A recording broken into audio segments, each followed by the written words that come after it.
Shalom, jemaat Gereja Kristen Kalam Kudus yang diberkati oleh Tuhan.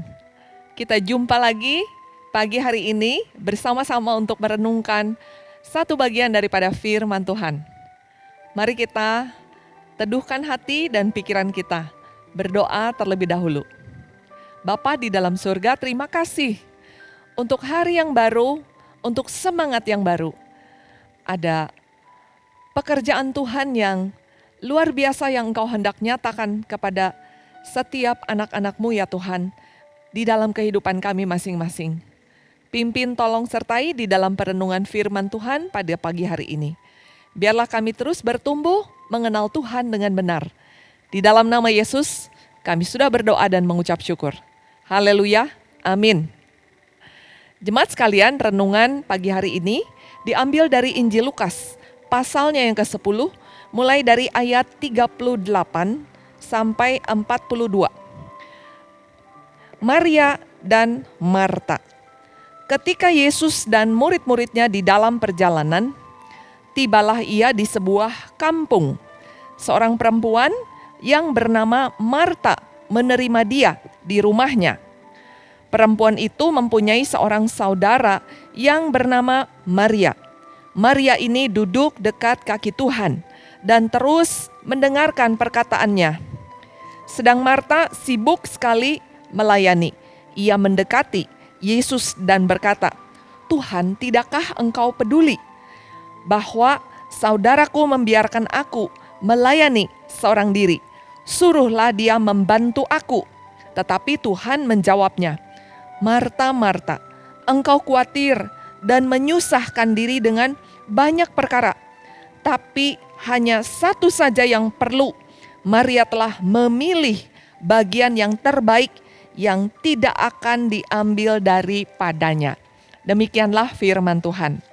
Jemaat sekalian, setiap kali Tuhan Yesus datang berkunjung ke kota Betania, Maria dan Marta selalu membukakan pintu rumahnya untuk Tuhan Yesus tinggal di sana.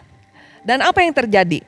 Ketika Tuhan Yesus datang ke tempat itu, Marta menginginkan segala sesuatunya itu sempurna. Dan Marta sesungguhnya tidak melakukan kesalahan ketika dia bekerja keras untuk Tuhan Yesus. Itu bagus. Tapi apa yang menjadi masalah Marta? Ketika dia terganggu dengan banyaknya pelayanan, dengan kesibukan, sehingga fokusnya itu beralih, ya, bukan lagi fokus kepada Tuhan Yesus, tapi fokus kepada pekerjaannya. Nah, lihat apa yang terjadi berikutnya. Ketika yang menjadi standar itu adalah kenyamanan diri sendiri. Apa yang menurut Marta, apa yang baik menurut dia. Ketika standar itu tidak tercapai, yang terjadi adalah Marta menjadi marah, lalu dia menjadi komplainer, artinya orang yang mengomel, ya. Dia datang kepada Tuhan Yesus dan dia katakan, "Tuhan, tidakkah Engkau peduli bahwa saudaraku membiarkan aku melayani seorang diri? Suruhlah dia membantu aku." Jemaat sekalian, sama halnya dengan kita juga. Kita di dalam pelayanan bersama-sama bisa juga menjadi seorang pemarah. Nah, bisa melihat sangat mudah semua yang kita lakukan ini dengan akhirnya kita mengkritik orang lain yang seolah-olah dalam tanda kutip tidak berbuat banyak, ya.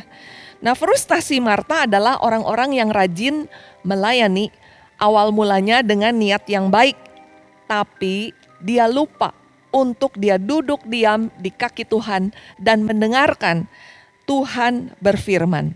Semangatnya Marta adalah menyelesaikan pekerjaan, tetapi semangat daripada Maria adalah bertanya, apakah Tuhan Yesus itu senang atau tidak dengan pelayanan yang dilakukan. Maria duduk diam di kaki Tuhan. Maria terus-menerus dimuridkan, ya, belajar dari Tuhan Yesus. Nah, sesungguhnya ada 3 tipe pengikut Tuhan Yesus. Yang pertama, ada orang yang seperti Maria.